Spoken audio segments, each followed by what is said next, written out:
안녕하십니까. 술단과 함께하는 세상에 이런 자비. 오늘 스승의 날 특집 게스트를 모셨습니다. 굉장히 귀한 분을 모셨고요. 교수님 자기소개 한 번만 부탁드리겠습니다. 아슬라무 알라이쿰. 그들에게 평화를. 할머니예요. 이름은 송경숙이고요. 한국외국어대학교 아랍어과 명예교수이기도 하지요. 저는 한국에서 처음으로 아랍어를 공부한 이들 중에 한 사람입니다. 40년 가까운 세월을 아랍어를 배우고 가르쳤어요. 제가 강의를 시작한 게 1969년이었으니까 당시로서는 아랍어를 가르치는 일이 세상에 이런 자비라는 프로에 나올 만도 했겠어요. 80을 코앞에 둔 현재는 한 해의 반 이상을 최고의 골프장에서 지냅니다. 골프도 치고 골프장 교회에서 하나님의 말씀을 전하는 일을 하고 있습니다. 골프장 교회가 뭔가 하실 분도 계실 것일 거예요. 한여름 한겨울 한국에서 운동하기 어려운 계절엔 골프 비용이 비교적 싼 태국으로 많은 분들이 오셔요. 이분들 중에 예배를 드리고자 하는 분들이 있으시죠. 보통 20, 30명, 많을 때는 5, 60명이나 됩니다. 이분들이 모여서 예배할 때 하나님의 말씀을 전하는 거죠. 설교 말입니다. 그리고 시즌이 끝날 때는 그동안 모아진 헌금으로 우리를 위해 수고하시는 태국인 주방 식구들, 운전기사들, 골프장 관리자들 이런 분들께 사랑을 전하죠. 보람있고 즐거운 일입니다. 이런 노년을 허락하신 하나님께 영광을 바칩니다. 오늘 사실 저희 게스트 중에 이제 가장 연세가 많으신 영광입니다. 오늘 먼 길 와주셔서 너무 감사드리고요. 오늘 교수님 모시고 좀 이런저런 이야기 좀 많이 나눠보겠습니다. 지금 이제 65회 입학이신 거죠? 대학교. 65년도. 65년도. 네, 6학번이죠. 그건 진짜 굉장히 건강하십니까, 65학번? 네, 제가 몇 년 전에, 모 대학에 특강을 갔어요. 네네네. 한 6, 700명이 모인 그런데, 네. 제가, 들어가면서, 강의 시작하면서, 한국외국어대학교 아랍어과 65학번 인사드립니다. 그랬더니 이 친구들이 그냥 발을 구르면서 웃어요. 65학번이 아직도 박물관에 안 가고 아직도 저렇게 돌아다니나 놀랬는가 봐요. 그러니까요. 65년생이라고 생각하신 거 아니에요? 글쎄 말이에요. 아이고 참. 알겠습니다. 오늘 우리 교수님 모시고 이제 우리 교수님 학창 시절부터 이제 지금까지 좀 이야기를 좀 나눠볼 겁니다. 어릴 때 이야기 조금 들려주십시오. 학창 시절. 네. 저는 1946년 5월에 서울에서 태어났어요. 5월은 참 좋은 달입니다. 여러분들이 사랑하시는 피천득 선생님은 5월이라는 수필에서 5월을 이렇게 말씀하셨어요. 실록을 바라다 보면 내가 살아있다는 사실이 참으로 즐겁다. 내 나이 세어 무엇하리. 나는 지금 5월 속에 있다. 밝고 맑고 순결한 5월은 가고 있다. 참 피천득 선생님의 수필은 기가 막히죠. 그렇습니다. 5월은 밝고 맑고 순결한 달입니다. 여러분 모두 건강하게 5월을 사십시오. 5월 예찬은 그만하고 제 이야기로 돌아가 볼까요? 제가 5살이 되던 1950년 한국 동란, 즉 6.25가 터졌어요. 저희 가족은 모두 엄마의 고향인 경기도 여주시 금사면 이포리라는 곳으로 피난을 갔습니다. 전쟁이 끝나고 수복이 되자 가족들은 모두 서울집으로 돌아갔지만 저는 할머니와 시골에 남게 되었습니다. 서울 생활을 마다하시는 할머니가 맞선 여인 저와 함께 시골집에 사시기를 고집하셨던 거죠. 그런데 그곳은 계곡의 물소리가 맑고 정말 산새들이 즐겁게 노래하는 아름다운 고장이었어요. 아마도 제 인생의 밑그림이 그 시절에 그려졌던 것 같아요. 제가 5학년 됐을 때 아버지가 가까스로 할머니를 설득해서 서울로 전학을 올 수가 있었습니다. 그리고 서울 사범병설중학교에 입학했어요.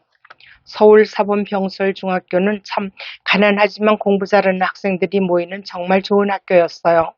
왜 옛날에는 고등학교 과정인 사범학교만 나오면 곧바로 국민학교, 오늘의 초등학교 교사가 되었지 않습니까? 박정희 대통령께서도 대구 사범을 나오셨다고 하죠. 저는 사범학교를 나와서 국민학교 교사가 될 꿈을 안고 열심히 공부하고 있었어요. 그런데 글쎄 갑자기 사범학교가 없어지고 교육대학이 신설되는 거였어요. 저희는 하는 수 없이 다른 뿔뿔이 헤어져서 다른 고등학교를 사범학교를 못 가고 없어졌으니까. 네. 그래서 저는 경기여고에 시험을 받고 무난히 합격을 하였죠. 근데 문제는 등록금이었어요. 오빠의 대학 등록금, 동생의 중학교 등록금을 한꺼번에 마련해야 했는데 왜 중3, 고3 이렇게 3년제잖아요. 네네. 예, 근데 저희 형제들이 다 3살 터울이에요. 그러다 보니까 한꺼번에 이제 입학 등록금을 마련하는 거가 참 어려웠죠. 그때는 너나 할 것 없이 어려운 시절이기는 했어요. 네. 등록금 마련이 안 되어서 그 당시 저희 아버지가 작은 사업을 하시다가 사기를 당해서 그야말로 뭐 집까지 뺏기고 쫓겨나는 그런 어려움을 겪었었거든요.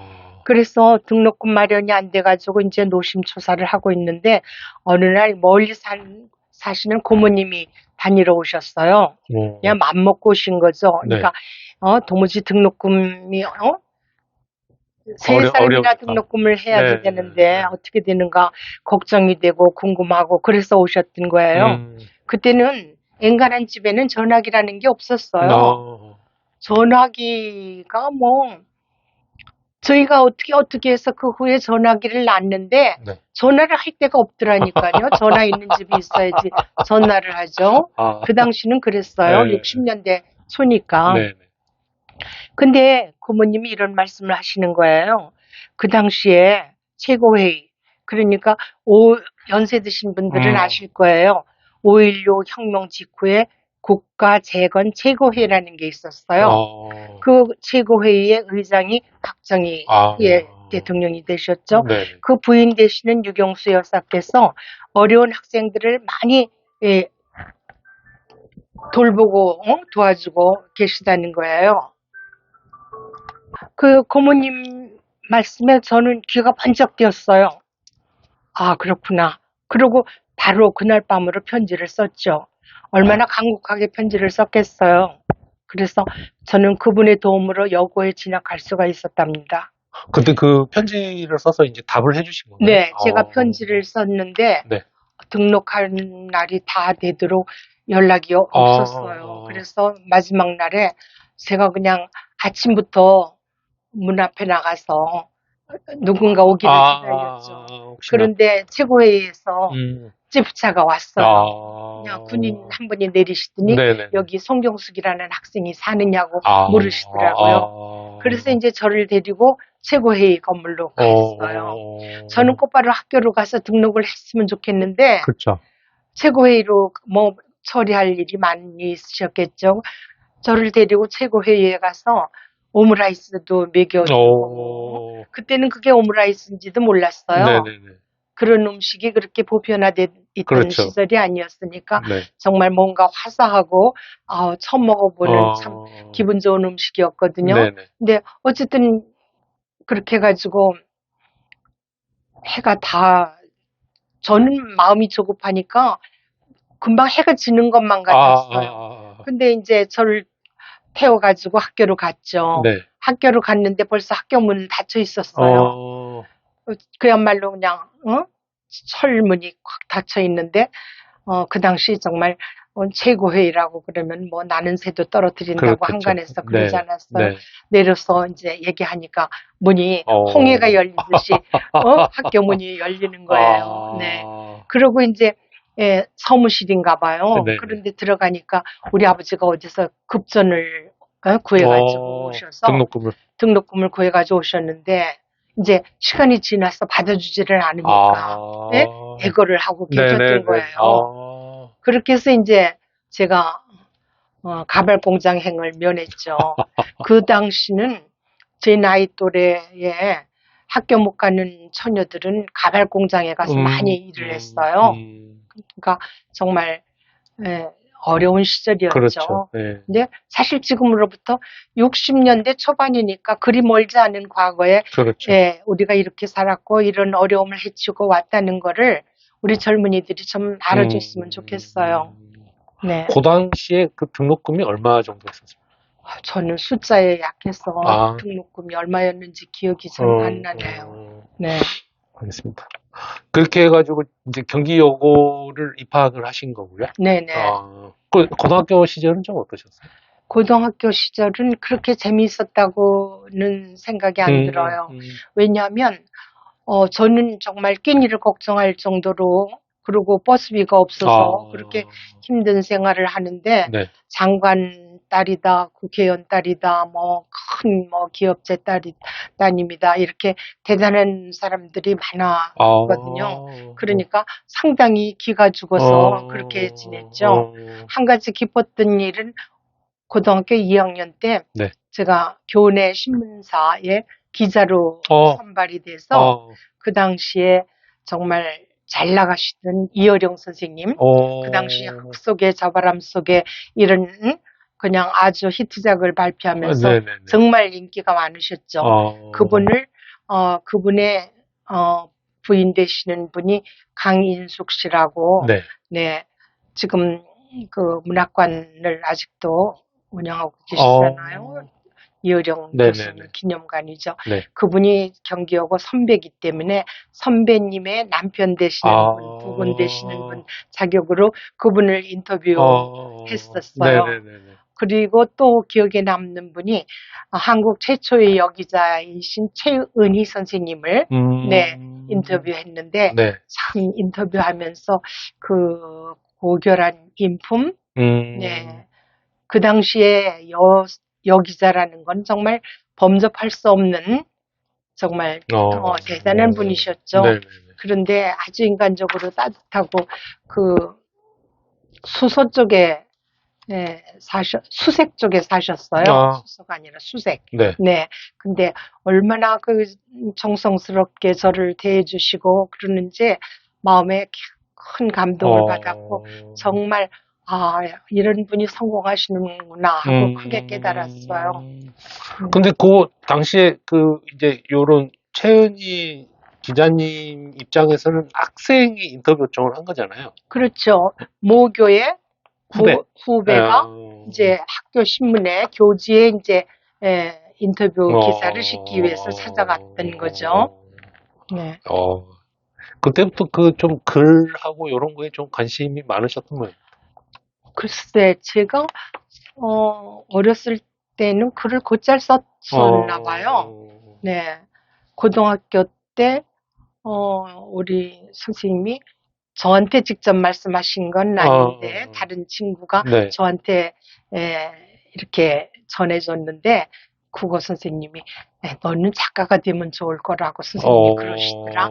그런 얘기를 전해 들은 적이 있어요. 네. 그리고 그때 교재에 제가 피곤한 영혼 위로 어둠이 내린다라는 제목으로 수필을 한편 수필인지도 모르고 글을 써서 하나 교재에 실었던 기억이 나요. 제목이 굉장히 울림이 있는데? 네. 네. 그렇게 그러면 이제 고등학교 3학년을 지내셨고, 네네. 그리고 이제 대학을 이제 이렇게 선택할 네네. 때가 오신 그러니까 거죠? 이제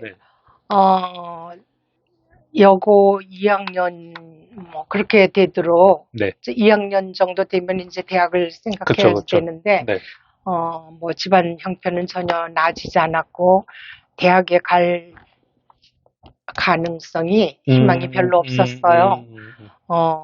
그리고 또 그 당시는 모든 고등학교 여학생이 대학에 가는 시절도 아니었어요, 사실은.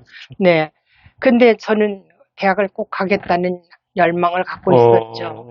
근데 어느 날 어떤 분이 우연히 지나가는 말로 외대라는 학교가 있는데 네. 이상원과가 많아서 아, 1등으로 들어가서 1등으로 나오면 교수가 된다더라.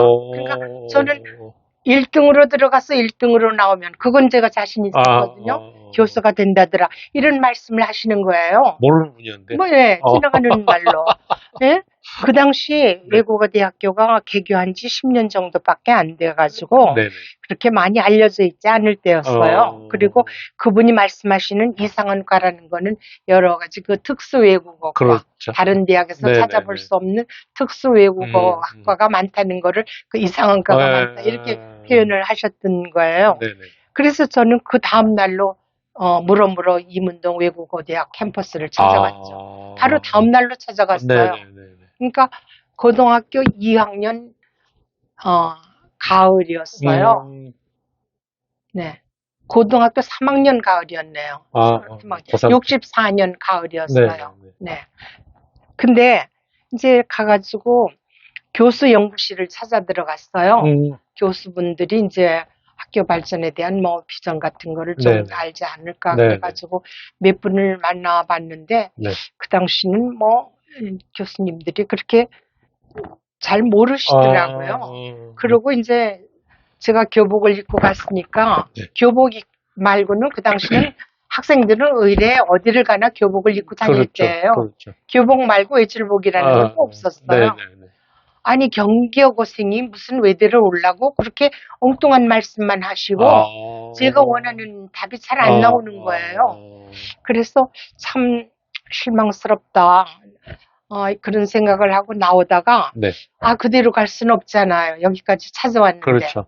그래서 얼뜻 총학생회에 들어가 보면 총학생회에서 그 간부들은 좀 뭔가 학교 발전에 대한 비전을 좀 알지 않을까 하는 생각이 얼핏 들었어요. 네네. 그래서 그 총학을 찾아 들어갔죠. 그랬더니 제가 이러저러해서 좀 알아보러 왔노라고 네네. 말씀을 드리니까 그 총학생회 부회장이라고 자신을 소개한 학생이 자세한 얘기를 해주는 거예요. 지금 외국어 대학이 아주 급속도로 확장돼 가고 있다는 거. 그리고 그 해에 64년도에 말레이 인도네시아과가 신설이 됐는데 내년에는 뭐가 될지 모르지만 새로운 과가 신설되는 거는 분명하다. 이렇게 얘기를 하시는 거예요. 정말 저한테는 복음과 같은 말이었죠. 네네. 그래서 여기로 와야지 되겠다. 여기 내 길이 있구나. 네네. 이런 희망을 가지고 교문을 나설 수가 있었죠. 그래가지고 근데 이제 그 당시는 몰랐지만 이제 외국어 대학을 이렇게 입학하려고 보니까 이제 아라버카가 신설이 그때 된 겁니까? 예. 그런데 이제 65년도에는 외국어 대학이 늘 2차였거든요. 그래서 서울대학 연구대에 떨어지는 좋은 학생들을 많이 받았는데 네네. 그러다 보니까 이 학생들이 또 재수를 해서 또 다시 가잖아요. 네네. 그래서 쭉 2차로 해오다가 제가 들어가려고 그러는 65년도에 딱 1차가 돼버렸어요. 그래가지고 담임 선생님이 네. 떨어져서 외대를 가면 모를까. 1차를 무슨 네가 외대를 가느냐. 예. 차라리 4대 영문과를 가라. 제가 영어를 좋아했으니까. 네네. 근데 제가 그랬어요. 그 당시 이미 우리 이양하 교수라든지 이 영문학 1세대가 학적 성과를 막 내기 시작할 때였어요. 그래서 외국에 뭐 수필문학이든지 소설이든지 막 번역본이 많이 쏟아져 나오고 그럴 때였어요. 네네. 그래서 제가 담임 선생님한테 그랬어요. 저는 그분들처럼 머리도 좋지 않고 남 안 하는 걸 하겠다. 이미 영어는 포화 상태다. 머리 좋은 사람들이 많이 한다. 다른 사람이 하지 않는 거 내가 해서 10년 동안 하면 뭔가 칼을 쓸 수가 있을 거다. 그래도 선생님 들어주지 않았어요. 그래가지고 일주일은 그 선생님 성함은 잊어버렸는데 별명이 생각이 나요. 새끼곰이었어요. 일주일 쫓아다니면서 제가 가고 싶은데 가게 해달라. 여기 가서 장학금으로 공부하고 교수가 되는 게 내 꿈이다. 난 이거 바꿀 수 없다.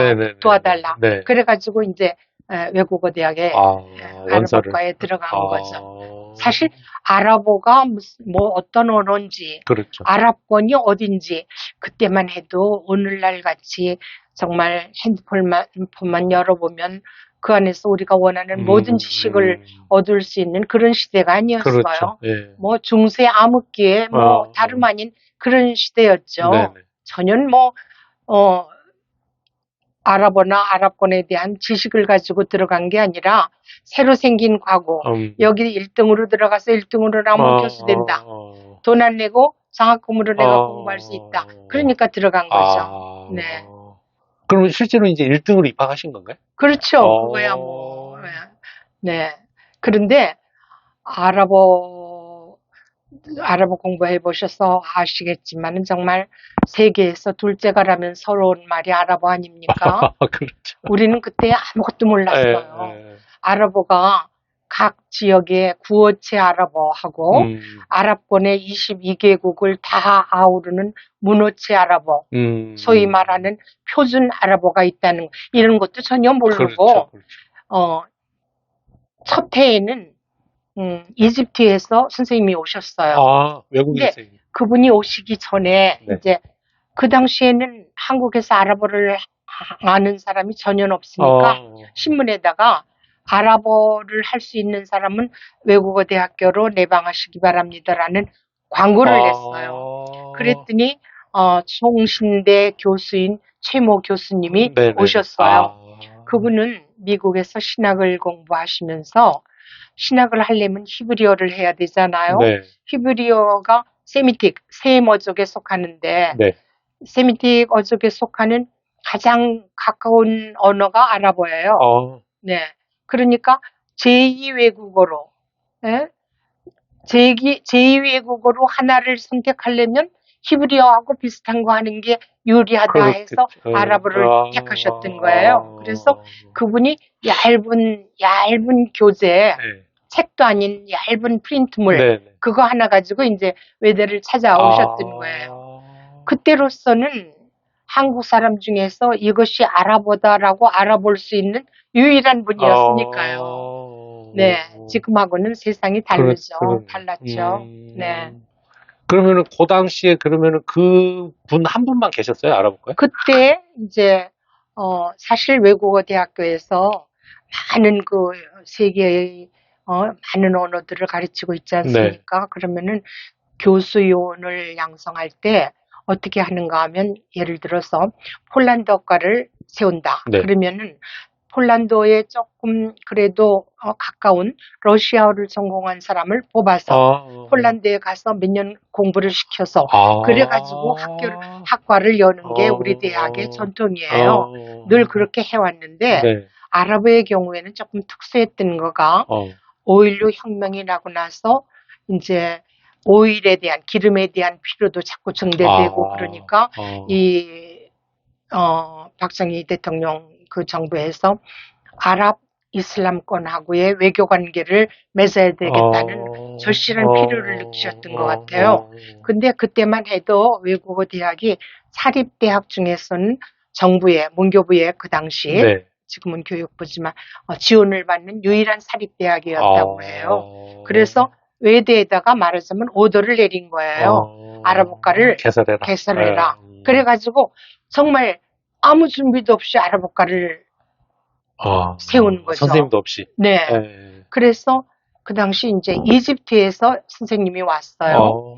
근데 이집트에서 온 선생님도 자기 나라 말을 어떻게 가르쳐야 될지를 모르는 사람이에요. 이 사람이 와서 소위 그 목표 언어, 타겟 랭귀지를 표준 아랍어를 하지 않고 자기가 쓰는 카이로 사투리를 그거를 우리한테 가르치기 시작한 거예요. 근데 이제 우리는 아랍어는 물론 새로운 언어고 우리가 좀 아는 영어를 통해서 이제 아랍어를 배우는 거 아니에요? 그렇죠. 그러니까 뒤에 앉은 남학생들이 그때는 다 여학생들을 미스 모라고 불렀어요. 미스송, 미스송, 써달라고 그래.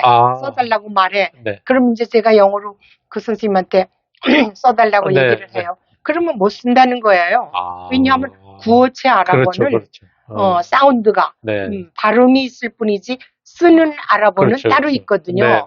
문어체 아랍어, 네. 표준 아랍어. 그러니까 그 다음 해에는 이제 그분한테 카이로 구어체 아랍어를 조금 배우다가 보니까는 이제 그 당시 이제 일본하고 왜 우리 배상받고 네네네. 그 뭐라고 그러죠? 그래서 그냥 반대 네네네. 데모하고 그래서 여학생들은 막 돌 날르고 뭐 이러다 보니까 학교가 이제 폐교가 됐어요. 폐쇄됐어요. 네네. 그러고 나니까 그분은 또 어디로 가고 이집트에서 오신 분은 그 다음 해에는 이제 이락에서 또 선생님을 선생님이. 모셔왔어요. 근데 이분은 또 이락 에브리데이 스포큰 아라빅을 가르치는 거예요. 그런데 사실 우리 이 좁은 나라에서도 선생님 정구지가 뭔지 알아요? 정구지? 부치 아닙니까? 부추. 그거 어떻게 아세요? 저도 전라도 쪽이라. 저는 처음에 결혼해서 정구지를 사오라고 시어머님 말씀하시는데 네. 그 뭔지 몰라서 네. 그런데 아랍어는 얼마나 넓습니까? 그렇죠. 옛날에는 그 부족 단위로 이렇게 나눠져 네네. 있었던 그런 사회 아니에요? 그렇죠. 그러니까 카이로 말과 바그다드 말은 상당히 달라요. 그 또 바그다드 말을 배우는 거예요. 또 칠판에다 써달라고 하면 못 쓴대요. 그러니까 우리가 도대체가 대학에서 자기 나라 말을 가르치러 온 사람이 뭐 대단한 말도 아니고 이것이 무엇입니까? 이거를 써달랬는데 그거를 못 쓴다. 그리고 우리가 공부할 무슨 열의가 나겠어요? 그렇죠. 정말 힘들게 예, 시작을 한 거죠. 그러다가 3학년 때 네. 3학년 때 어떤 분이 학교를 찾아오셨어요. 이분은 여자분인데 네. 비엔나 출신인데 하버드에서 러시아어를 전공했대요. 그러니까 언어를 한번 공부한 분이니까 네. 남편이 UNDP의 개발 프로그램 거기에 이제 근무하셔서 죄송합니다. 전 세계를 이렇게 돌아다니시는데 어느 지역에 가든지 그 지역의 말을 시장 바구니 말이 아니라 제대로 된 그 지역의 말을 공부를 하신 분이에요. 외국분이신데요? 여자분인데 비엔나 출신의 여자분인데 근데 그분이 외국어 대학교에 아랍어과가 있다는 소문을 듣고 찾아오신 거예요. 예. 그래서 그분부터 이제 제대로 제대로 된 스탠다드 아랍이 표준 아랍어를 제대로 배우기 시작했던 거죠. 그때 그러면 이제 판서가 됐겠네요. 그렇죠. 그때는 이제 쓰는 아랍어죠. 그러니까 카이로 사람이 어떤 아기가 카이로에 태어났다 그러면은 엄마 아버지로부터 카이로에 매일매일 쓰는 구어체 아랍어를 들으면서 자라죠. 그러다가 초등학교에 들어가면 그때부터 표준 아랍어, 색의 아랍어를 배우기 시작하는 거예요. 네. 그러니까 이것이 무엇입니까? 라는 말도 카이로에서는 에다 그래요. 에다. 그런데 이락 바그다드에서는 슈누하다 그래요. 그리고 요르단에서는 슈하다 그래요. 그런데 이런 것들은 왜 어린아이들이 아빠한테 편지 쓰려면 글씨 모르면 뭐 소리 나는 대로 쓸 수는 있지만 쓰는 아랍어라는 거는 문어체 아랍어고 문어체 아랍어는 표준 아랍어죠. 그렇죠. 네. 네, 그렇습니다. 그래서 아랍어가 참 어려운 거예요. 네. 진짜 초창기라 정말 공부하시는데 정말 애로사항이 너무 많으셨을 것 같아요. 그러니까 제대로 된 책도 없고 제대로 공부한 선생님도 없고 그러니까 정말 제가 그 나김 마후즈라고 카이로를 정말 한국의 염상섭이 서울을 그려냈듯이 카이로를 그려낸 그 작가가 1988년에 노벨문학상을 탔어요. 근데 그분이 노벨문학상 타기 전에 제가 그분의 작품을 2편을 번역을 했어요. 그리고 이제 그분 갖다 드리고 인터뷰도 하고 그랬죠. 그분을 제가 번역한 거를 가지고 그분을 인터뷰하고 나서 제가 나일강에 가서 끝없이 울었어요. 너무나 아랍어 공부를 정말 선생님이 있어서 제대로 가르쳐 줘도 어려운 말을 이거를 정말 그렇죠. 예? 그래서 얼마나 제가 아랍어 공부가 어렵게 느껴졌으면 저희 졸업생들한테 네. 졸업할 때 그런 말을 했어요. 네. 너희들이 아랍어를 공부할 수 있는 끈기라면 네. 이 사회에 나가서 무엇이든지 성공할 수 있다. 네? 걱정하지 말아라. 네? 아랍어를 참고 공부할 수 있는 네. 제가요. 이제 아랍어과 선생을 하면서 이제 우리 학교에 불어과 선생님 교수님들도 많으시잖아요. 네, 그분들이 어떻게 아랍어를 해? 그러면서 자기가 그 프랑스 지배를 받은 아랍권이 꽤 있잖아요. 모로코라든지. 그래서 자기가 불어를 하지만 아랍어를 하면은 우리나라에서 정말 이방면에 우뚝 설 수 있겠다 이런 생각이 들어서 아랍어를 불어로 된 아랍어 책을 구해서 아랍어를 공부한 분이 몇 분 있어요. 그런데 그분들이 다 하다가 손을 들은 거예요. 도대체 이런 말을 어떻게 공부하냐. 그렇기 때문에 문맹률이 그렇게 높은 거예요. 그러니까 오죽하면 제가 80년도에 튜니지아를 들어갔는데 튜니지아에 들어가는 그 비행기 안에서 이제 입국 카드를 쓰잖아요. 제가 아랍어로 톡톡 썼어요. 그랬더니 옆에 보는 사람이 깜짝 놀라는 거예요. 그러면서 입국 카드 쓸 거를 이렇게 와가지고 나한테 가져오는 거예요. 그 사람들이 이제 요르단에 와서 일하는 노무자들이었는데 쓸 줄 모르니까 저한테 써달라고 가져오는 거예요. 네, 그러니까 참 표준 아랍어를 제대로 하면은 뭐 이제 국제 대회 이렇게 나가면 서양 사람들도 와서 말을 붙여요. 네가 어떻게 아랍어를 하냐? 너 거기서 살았냐? 아니야, 난 책 가지고 혼자 공부했어. 그러면 다들 악수하자고 그래요. 네, 그 아랍어를 잘하는 사람은 정말 뭐 현지에서 나서 이렇게 쉽게 그렇게 공부한 게 아니고 정말 한자 한자 한강에서 정말 모래 한 알 한 줌 한 줌 정말 길어 올리듯이 그렇게 공부를 했던 거죠. 네. 지금 저희는 그 한국외국어대학교 아랍어과 송경숙 교수님과 말씀을 나누고 있습니다. 네, 명예 교수입니다. 명예 교수님과 말씀을 나누고 있습니다. 지금 저희 이제 대학 시절까지는 말씀을 나눴고 저희 노래 한 곡 듣고 가야 됩니다, 교수님. 그렇죠. 노래 한 곡 듣죠. 뭐 애청곡 뭐 준비하셨죠? 저는 댄서의 순정을 좋아해요. 그 왜 춤에 좀 일가견이 있으셔서 좋아하시나요? 아니, 그게 아니라 제가 원체 노래를 못해서 음정을 맞추면 박자가 틀리고 박자를 맞추면 음정이 틀리고 그런 사람이거든요. 근데 이거는 비교적 제가 비슷하게나마 부를 수 있는 유일한 노래고 또 한 가지는 그 가사가 참 좋아요. 아니, 순정이라는 것이 양갓집 교수에게만 있는 게 아니잖아요. 그렇죠. 희미한 불빛 속에 춤추는 댄서에게도 순정은 있는 거고 저는 그래서 그 노래가 참 좋아요. 알겠습니다. 우리 교수님의 애청곡 댄서의 순정 한 곡 듣고 가겠습니다.